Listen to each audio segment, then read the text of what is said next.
Queen's Park, and joining me very graciously is the leader of the Ontario NDP party, Andrea Horwath. Andrea, good to see you. Congratulations on your victory. I've not seen you since then. Yeah. Now, you have been a supporter of vehicles that are alternatives to gasoline-powered vehicles for a while with various initiatives. Could you just recap those?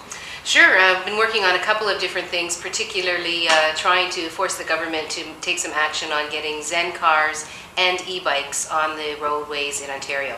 And it's been a bit of a struggle, as you know, because Yes. you've been a part of that initiative as well. And we are still in a place where the government has put the brakes on the introduction of Zen cars in Ontario, and it's shameful. It's really shameful. Consumers want to do the right thing by the environment. I think we both believe that. We want choice, we want options, and Zen cars are an option for local travel, so not for highway travel, Right. but for local travel.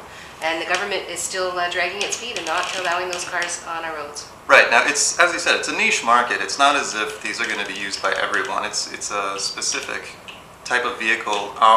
But this past January, the Ontario government released unique regulations that aren't seen anywhere else in the world. And all these regulations seem to go against the evidence that's been presented from various nonprofit organizations, even the ministry's own information that suggests Ontario has the safest roads in North America.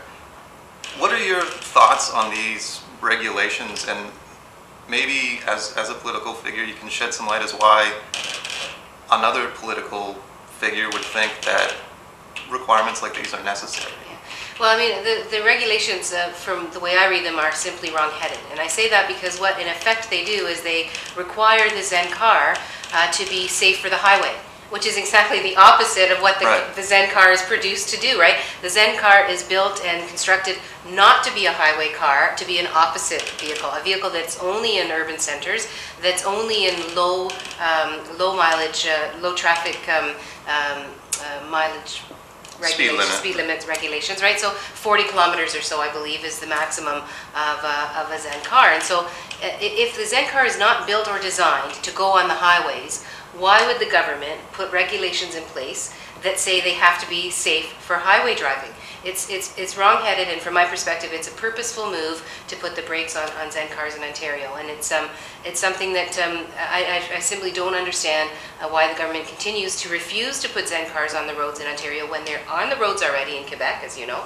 They're on the roads already in BC, as you know, and some 40 states in the United States allow Zen cars on their roads. Why not Ontario? Right, and it's a Canadian product to boot. It is a Canadian product. The company is a Toronto company. The manufacturing actually happens, the assembly happens in Quebec. The parts and components come from France, but nonetheless, it's a Toronto company that has the manufacturing happening in Quebec. And so yeah, it's a local company. It's a car that's allowed in other parts of Canada and in the United States. And for some reason, our transportation minister and our government in Ontario are way behind the times. They're way behind the times on this one.